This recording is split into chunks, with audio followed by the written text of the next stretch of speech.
Chers frères, chères sœurs, chers amis, nous voici au seuil de ce temps de l'Avent qui nous envoie, qui nous dirige vers l'esprit de Noël. Alors je ne suis pas sûr que cette année il sera facile d'entrer dans cet esprit de Noël, dans cet esprit des fêtes, alors que nous sommes marqués par la guerre en Europe, par les difficultés des ménages pour joindre les deux bouts à la fin du mois, par aussi toute la situation d'abus, de crise dans l'Église, particulièrement dans l'Église de France. Dans les textes que nous lisions ces jours-ci, proposés à notre méditation pour l'Eucharistie, l'Évangile nous rappelait que c'est par notre persévérance que nous garderons la vie. Alors oui, dans ce contexte, il nous faut persévérer dans l'espérance, être des témoins d'espérance. Il y a quelques jours, je me trouvais à Valprès pour notre rencontre annuelle des entretiens de Valprès, qui a rassemblé 700 personnes, des membres du monde de l'économie, des chefs d'entreprise. Et le thème portait sur l'économie souhaitable.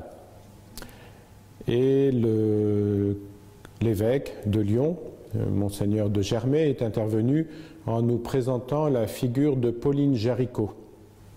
Et c'était étonnant dans ce contexte du monde de l'entreprise, du monde des entrepreneurs, d'avoir des propos par les entrepreneurs eux-mêmes, parlant d'intériorité, de fécondité, de retrait, de spiritualité. Et l'évêque de Lyon, avec cette figure de Pauline Jaricot, qui a apparemment lancé beaucoup d'entreprises pour récolter de l'argent, à l'origine des OPM, des œuvres pontificales missionnaires, eh bien, cette figure de sainte interpellait et peut nous interpeller aujourd'hui. Alors voilà pourquoi nous avons choisi pour ce chemin d'Avent, avec cette lettre d'Avent qui vous sera proposée, d'évoquer des figures de saints et de saintes. Vous connaissez cette situation qui, semble-t-il, vient de Pagnol, que tout le monde pensait que c'était impossible, alors il ne faisait rien, et puis est arrivé quelqu'un qui ne savait pas que c'était impossible, alors il l'a fait. Alors peut-être que cela nous dit quelque chose des saints et de la situation où nous pouvons être, nous situer nous-mêmes face à tous les défis que nous rencontrons.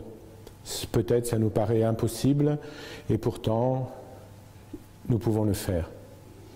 Et dans ces figures de saints, j'ai pensé spontanément à Saint François d'Assise. Saint François d'Assise qui visite, vous savez, cette chapelle de la Portioncule et qui entend le Seigneur lui dire « Rebâtis mon Église ».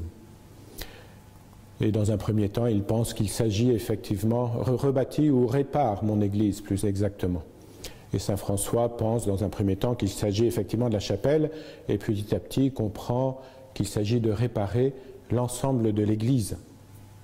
Et on pourrait dire justement, peut-être que ça lui paraissait impossible et pourtant il l'a fait.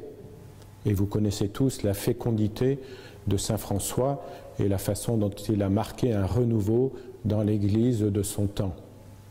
Et cela nous renvoie à un autre François, le pape François, qui lui aussi, certainement, on lui a dit que c'était impossible de réformer l'Église, on lui a dit que c'était impossible de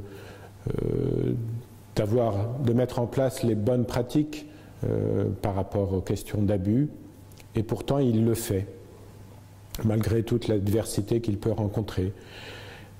Réparer l'Église, la réformer, la réorienter, en s'inspirant notamment de Saint François, si on pense par exemple à son encyclique Laudato Si sur le respect de la création. Donc voilà des figures d'aujourd'hui, des figures d'hier qui ont pu nous marquer et qui nous disent que ces défis auxquels nous nous affrontons ne doivent pas nous abattre et que nous, chrétiens, marqués par cette espérance chrétienne, eh bien, nous pouvons nous engager et faire bouger les choses.